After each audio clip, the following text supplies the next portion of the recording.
ప్రధాని మోదీ అన్ని రాష్ట్రాల ముఖ్యమంత్రులతో మార్చి 27 అంటే శుక్రవారం నాడు సాయంత్రం వర్చువల్గా భేటీ కాబోతున్నారు. ఈ భేటీకి చాలా ప్రాధాన్యత ఉంది.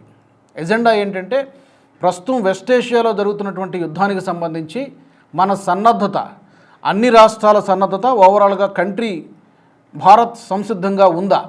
ఎందుకంటే రీసెంట్గా లోక్సభలో ప్రధానమంత్రి మోదీ గారు మాట్లాడారు, అలాగే రాజ్యసభలో కూడా మాట్లాడారు.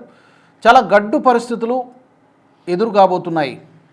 అంటే మనం కరోనా వచ్చినప్పుడు ఎలాంటి గడ్డు పరిస్థితులను ఎదుర్కొన్నామో, అయితే ఆ సిచ్యువేషన్ వేరు, ఇది వేరు. ఇది యుద్ధానికి సంబంధించి, ఇది వార్ టైం జరుగుతోంది. కాబట్టి ఇది ప్రధానమంత్రి మోదీ మాటల్లో అర్థమైంది ఏంటంటే మరింత సుదీర్ఘ యుద్ధంగా మారడానికి అవకాశం ఉంది. ఇప్పుడప్పుడే వారం 10 రోజుల్లో ముగిసిపోయేలా కనిపించడం లేదు.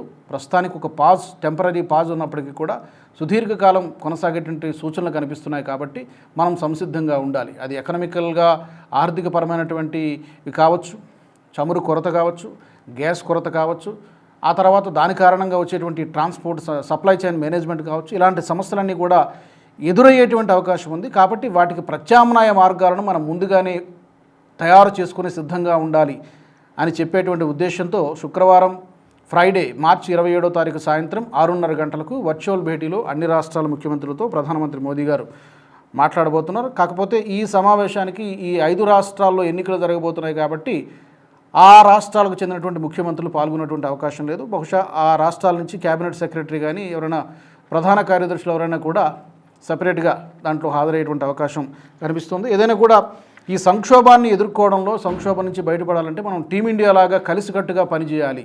టీమిండియా ఎలాగైతే వరుస విజయాలు సాధిస్తుందో మనం కూడా పొలిటికల్ డిఫరెన్సెస్ అన్నీ కూడా పక్కన పెట్టి ఈ సంక్షోభాన్ని ఎదుర్కోవడానికి సంసిద్ధంగా ఉండాలని పిలుపునివ్వబోతున్నారు ప్రధాని మోదీ. మరి మీకేమనిపిస్తోంది? ఈ యుద్ధం ప్రభావం మన దేశం పైన ఎలా ఉండొచ్చు, ప్రపంచ దేశాలపై ఎలా పడవచ్చు, ఎంత సుదీర్ఘకాలం అంటే ఎన్ని రోజులు యుద్ధం కొనసాగే అవకాశం ఉందని మీకు అనిపిస్తోంది?